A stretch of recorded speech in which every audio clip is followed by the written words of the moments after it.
Salut tout le monde! Je vous retrouve dans cette deuxième émission pour vous parler de The Host, un film malheureusement trop méconnu. The Host est un thriller fantastique sud-coréen réalisé par Bong Joon-ho. Je ne sais pas si je le prononce très bien, sorti en 2006 en France. Ce réalisateur est surtout connu pour avoir réalisé Le Transpersonnage. Je pense que ce film vous parlera certainement plus, puisque c'est un film qui a été réalisé en partenariat avec les États-Unis, avec des acteurs en majorité américains et vraiment minorité coréens. D'ailleurs, si vous n'avez pas vu Le Transpersonnage, je vous conseille vivement de le voir parce qu'il est vraiment excellent. Pour en revenir à The Host, c'est un film thriller fantastique, mais en fait c'est un film qui regroupe plusieurs genres, donc c'est assez compliqué de vraiment le mettre dans des petites cases. Je l'ai moi-même découvert par hasard quand j'étais au collège et je suis allée le voir dans un cinéma d'art et essai. En version originale, bien entendu, c'est vraiment le genre de film qu'il faut aller voir en VO parce que sinon ça enlève vraiment tout le cachet. Enfin, voilà, les acteurs sont coréens, l'histoire se passe en Corée, donc ce serait dommage de le regarder en français. Mais voilà, vraiment j'ai été agréablement surprise par ce film à l'époque. Je m'attendais juste à un film de monstre. Personnellement, je suis une grande amatrice de films d'horreur, de science-fiction, de films fantastiques, etc. Et du coup, ça avait l'air d'être un film qui correspondait tout à fait à ça. Et voilà, et en fait, j'ai été agréablement surprise parce qu'effectivement, il combine toutes ces choses, bien que le film d'horreur soit vraiment on peut retrouver quelques caractéristiques du film d'horreur, mais vraiment très peu. C'est pas un film gore, c'est pas du tout un film qui est fait pour ça. Mais par contre, j'ai été agréablement surprise parce que ce film est extrêmement drôle, mais vraiment très drôle. Et j'ai passé un super moment et c'est resté un très bon souvenir. Et encore aujourd'hui, je le regarde avec plaisir. C'est vraiment un de mes films préférés. Donc déjà, je vais vous faire un résumé du film. Mais pour commencer, je vais déjà vous situer à peu près le contexte dans lequel ce film a été fait. C'est quand même un film qui critique quand même assez ouvertement l'occupation des Américains en Corée du Sud. Et c'est pour ça qu'il y a quand même pas mal de références par rapport à cette époque, notamment le tout début de l'histoire qui déclenche tous les événements qui vont se produire dans ce film, qui est vraiment le point de départ, et qui en fait est un fait réel, quelque chose qui s'est vraiment passé en Corée, et je vais vous expliquer pourquoi. Tout simplement parce qu'au début du film, vraiment au tout début. D'ailleurs, quand on voit ça en tant que spectateur, on comprend pas trop. Enfin, c'est une scène qui est assez absurde, vraiment. Et c'est ça qui est assez... comment dire? C'est pour ça que ce film est très drôle. C'est qu'il joue vraiment sur le grotesque et l'absurde des situations et des personnages. Donc déjà, on voit en premier lieu un Américain qui travaille dans un laboratoire et qui demande à son assistant coréen de jeter, pour des raisons totalement arbitraires et assez stupides, une quantité astronomique de bouteilles de formaldéhyde dans le fleuve Han. Pour ceux qui ne savent pas, le formaldéhyde c'est du formol en fait. Et à haute dose, c'est très toxique. En fait, il lui demande de jeter toutes ces bouteilles parce qu'elles sont poussiéreuses. C'est même pas parce que la date de péremption est dépassée, c'est juste parce que ces bouteilles sont sales et poussiéreuses. Enfin bref. Et du coup, l'assistant déverse des litres et des litres et des litres de formaldéhyde dans le fleuve Han. Forcément, qu'est-ce qui se passe? Enfin, forcément. Dans un film thriller fantastique, horreur, machin, qu'est-ce qui se passe? Il y a une petite bestiole dans le fleuve qui commence à muter et à grandir de plus en plus à cause des produits toxiques. Et donc en fait ce début de film est vraiment tiré d'un fait réel qui s'est passé en Corée parce qu'apparemment un Américain qui travaillait pour les forces spéciales en 2000 a demandé de jeter des quantités astronomiques de formaldéhyde dans le fleuve Han qui traverse Séoul. Séoul étant quand même la capitale de la Corée du Sud, donc c'est pas rien. Voilà, donc c'est vraiment le point de départ du film, et du coup il y a pas mal de références par rapport à ça, des références justement. Le réalisateur se voulait pas anti-américain, il l'a dit lui-même. D'ailleurs, des années après, il réalise Le Transpersonnage en collaboration avec les États-Unis, donc c'est pas très cohérent. Lui-même se dit ne pas être anti-américain et ne veut pas que ce film soit interprété comme étant anti-américain, mais il y a quand même, on sent une certaine rancœur par rapport à ce qui s'est passé pendant le temps où les Américains ont occupé la Corée du Sud. On sent qu'il y a vraiment une espèce de rancœur et que le réalisateur a voulu en parler, parce que ça n'a vraiment pas dû être une époque facile, et apparemment il y a eu pas mal de débordements. Voilà. On va d'ailleurs retrouver en fait des références à ces débordements qui sont passés quand l'armée américaine a occupé la Corée du Sud. plus tard dans le film. Je vais vous expliquer, je vais d'abord vous faire un résumé de l'histoire, et ensuite je vous expliquerai à quel moment du film il y a encore une grosse référence en fait à un fait réel qui s'est passé à ce moment-là. Donc déjà je vais vous faire le résumé. Donc pour commencer, voilà, vous avez compris, il y a des produits toxiques qui sont déversés dans le fleuve qui ont fait muter une créature. Bon, à partir de là, je veux dire, ça commence vraiment comme tous les films de monstres, hein, quasiment. Hein. Généralement, c'est toujours un peu le point de départ du film de monstre qui mute pour des raisons XY, enfin voilà. Là, c'est à cause du formaldéhyde. Bon. Et donc, on est projeté des années après dans le film, puisque voilà, le temps que la créature mute, etc. Donc on est projeté des années après dans le film, et là, on retrouve les personnages principaux du film. Alors déjà, le personnage principal, qui travaille en fait aux abords du fleuve Han avec son père, et qui élève seul sa fille. Voilà. Donc déjà, le personnage principal, qui s'appelle Gangdu, un nom très charismatique, pour un personnage qui ne l'est pas moins. Et pour le coup, c'est vraiment le anti-héros de base. Voilà, il est pas très malin, il est maladroit, il élève pas très bien sa fille, enfin il sait pas trop comment s'en occuper, c'est pas un très bon père, même s'il l'adore.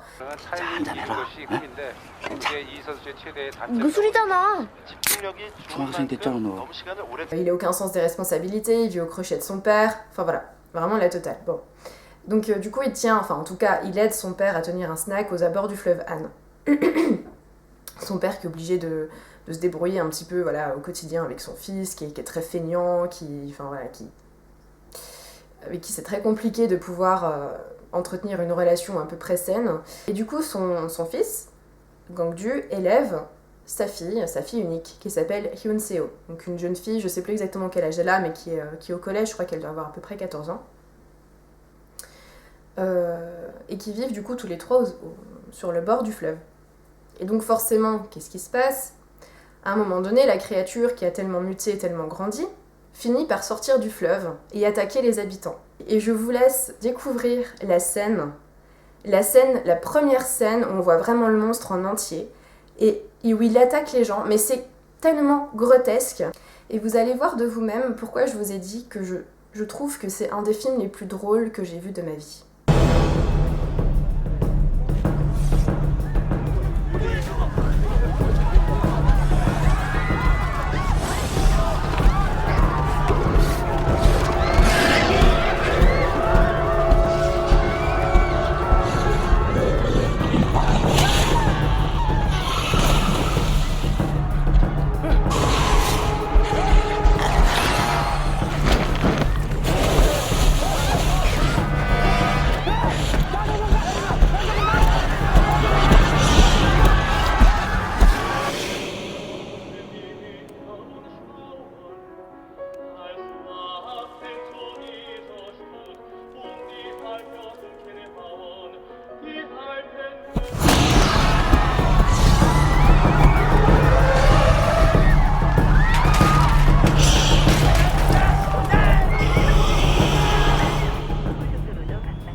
Voilà, donc vous aurez compris, cette scène est vraiment d'un grotesque, et en même temps elle est quand même assez violente. Enfin voilà, il y a quand même des personnes qui sont percutées, qui se marchent dessus, qui courent, qui hurlent, qui ont peur, qui sont attaquées, machin.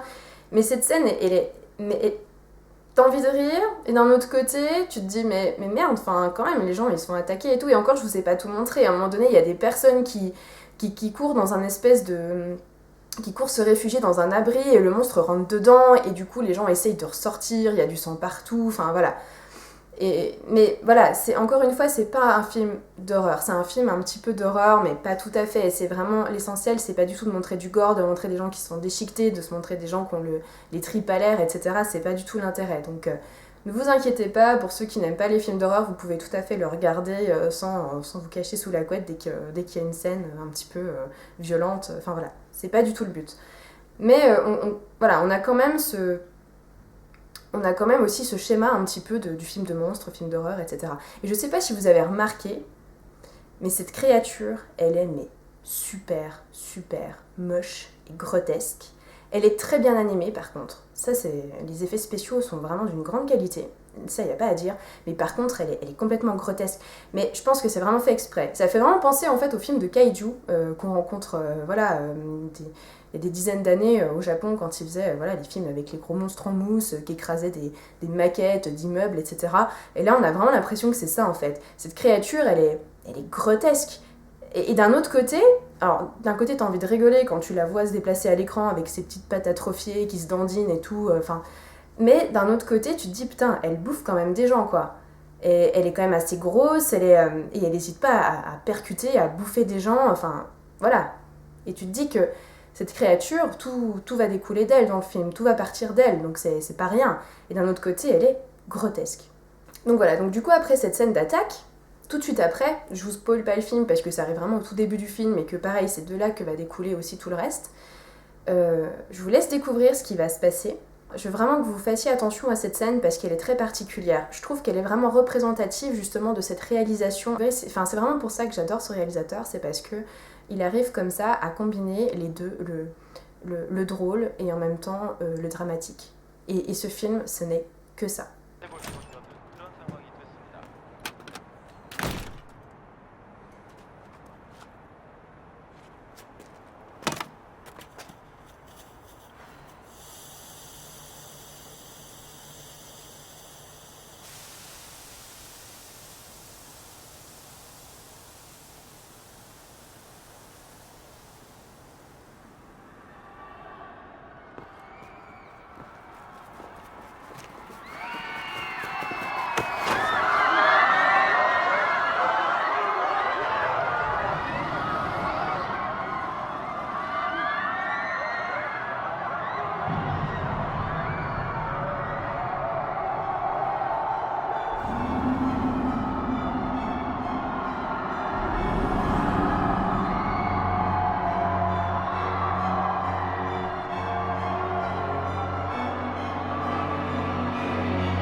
Voilà, donc à partir de là, le décor est planté.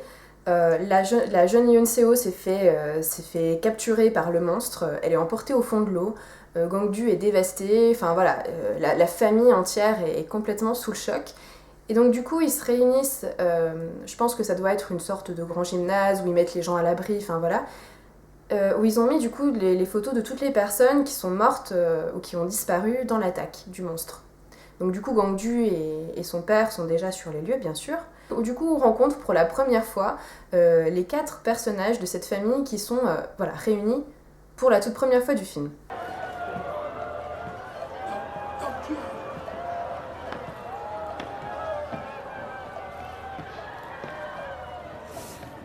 한세야, 동이다. 동. 네 고모가 동메달 땄단다. 아이고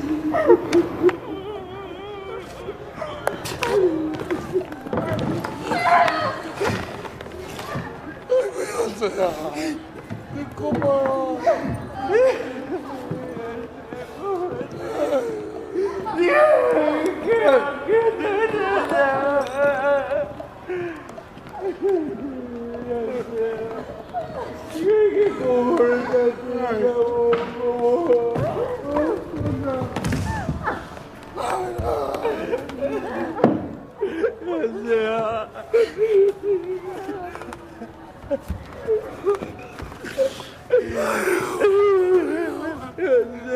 삼촌 왔네, 삼촌.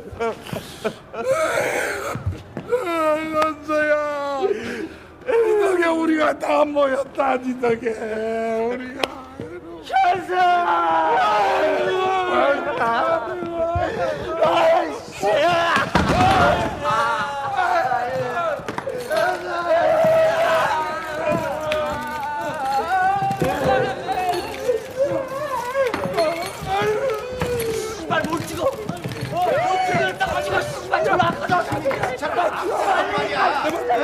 Après cet extrait qui vous a présenté 4 des personnages principaux, je vais vous présenter un peu plus en profondeur ces 4 personnages assez atypiques. Alors déjà pour commencer, donc je vous ai déjà parlé de Gangdu, qui est bien sûr l'exemple même du anti-héros. Je vais ensuite vous présenter sa sœur, son frère, et leur père. Donc déjà je vais vous parler de Namju, sa sœur. Voilà, ce qu'elle a de particulier, c'est qu'elle est extrêmement lente. Donc déjà elle fait de la compétition de tir à l'arc à haut niveau, sauf qu'elle est tellement lente qu'elle hésite toujours pour tirer sa dernière flèche et qu'elle n'arrive jamais à se classer au premier rang. Donc du coup c'est pour ça que dans cet extrait on la voit avec une médaille de bronze, tout simplement parce que si elle avait décoché sa dernière flèche, elle aurait certainement eu la médaille d'or, sauf qu'elle n'a même pas tiré. Et que la seule fois où elle se retrouve en face à face avec le monstre, elle se fait percuter de plein fouet, tout simplement parce qu'elle brandit son arc, mais qu'elle met trop de temps à se décider à tirer. Ensuite, je vais vous parler de Nam-il, Nam-il étant le frère de Gangdu et Namju, qui a la particularité d'être un jeune diplômé sans travail et qui a donc fini alcoolique. Il est assez tête brûlée, impulsif et complètement enragé envers le gouvernement qui refuse de lui donner un travail.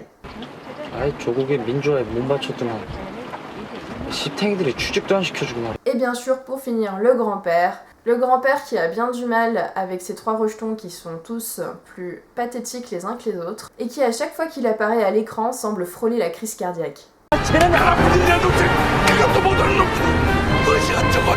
Et oui, cette bande de bras cassés sont les héros du film et ce sont eux qui vont devoir sauver Hyun-seo. Parce que je vous l'ai pas dit, et vous le découvrez pareil au début du film, donc c'est pas vraiment un spoil, en fait Hyun-seo n'est pas morte. C'est ce qu'ils pensent tous au début du film, mais bien sûr on se doute dès le début que c'est pas le cas.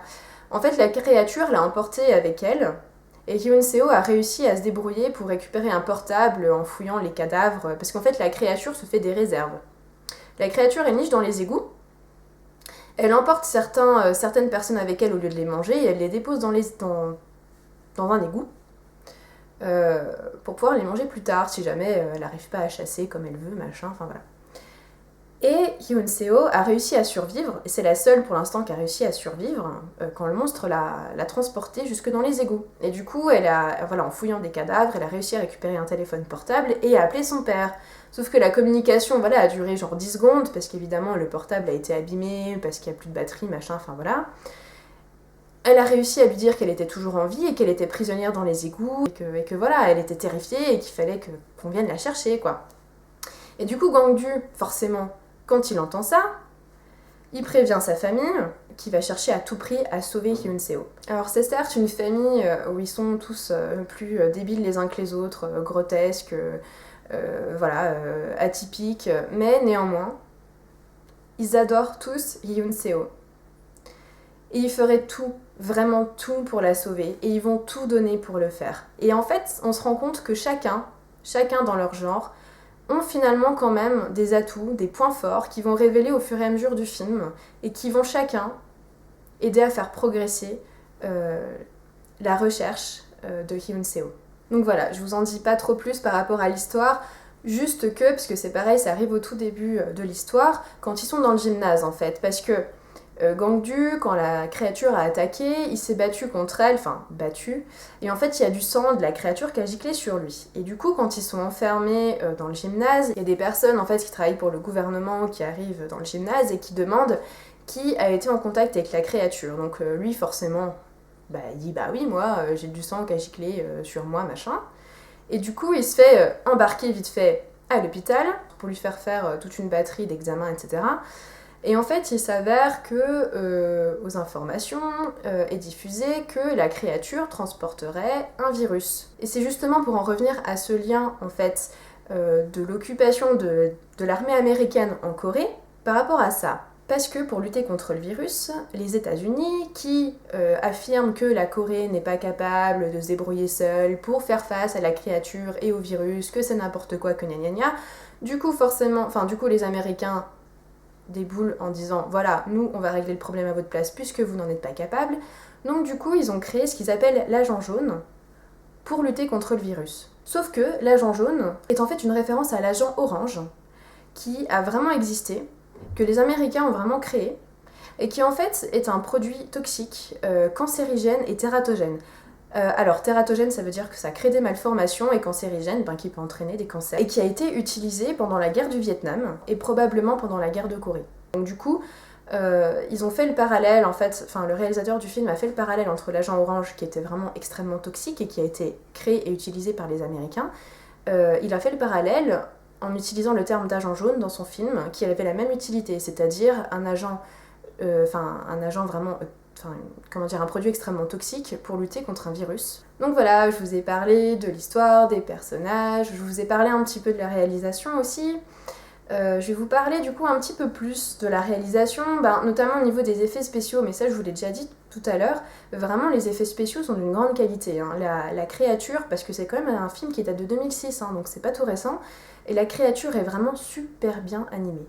Vraiment quoi, on s'y croirait. Et encore une fois, vraiment on sent que le réalisateur, Bong Joon-ho, a vraiment choisi, je pense que vraiment, mais il a choisi ses acteurs en fonction vraiment du personnage qu'il voulait faire, mais ils ont vraiment tous, on va dire, la tête de l'emploi quoi. On sent qu'il les a vraiment pas choisis au hasard, et du coup non seulement ils jouent bien, mais en fait on a vraiment l'impression que voilà, ils ont été faits pour ce rôle quoi. Et ce qui rend du coup l'ensemble cohérent et plausible, même si y a quand même ce fond toujours voilà, un peu grotesque, ridicule, pathétique. Voilà. Donc tout ça pour dire que vraiment la réalisation, le montage et les effets spéciaux sont vraiment d'une grande qualité. Donc du coup maintenant je vais vous parler de la musique, en tout dernier lieu.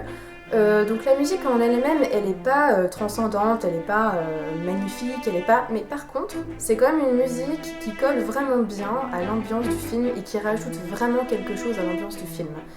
C'est une musique qui est quand même assez particulière. D'un côté, elle est toujours voilà, un petit peu atypique, presque drôle.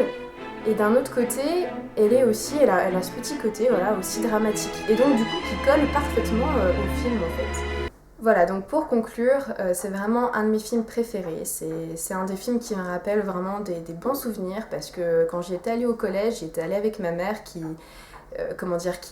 elle n'aime pas vraiment ce genre de film, qui se demandait vraiment ce que ça allait être, qui s'attendait à un navet complet, et qui a été elle-même agréablement surprise, et du coup on s'est bidonné les deux dans la salle de cinéma, et du coup on a vraiment passé un super moment, et du coup ça m'est resté. À chaque fois que je le regarde, je peux pas m'empêcher de rigoler, et c'est un film, même s'il est pas que drôle, quoi, il est vraiment intelligent, et voilà, et dramatique, et les personnages, même s'ils sont pathétiques, ils sont attachants aussi, et voilà, et du coup franchement c'est vraiment un film à voir, parce que c'est un film qui est drôle mais sans tomber dans la lourdeur, qui est un film en même temps dramatique mais sans tomber dans la surenchère.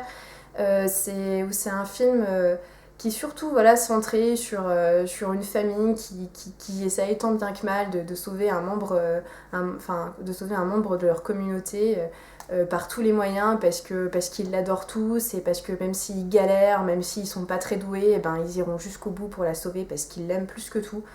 Et c'est ça qui est vraiment c'est ça qui est vraiment chouette dans ce film. Voilà, donc tout ce que je peux dire, c'est que je vous le recommande, que vous soyez amateur de ce genre de film ou pas. Je pense que c'est quand même un film à voir au moins une fois dans sa vie.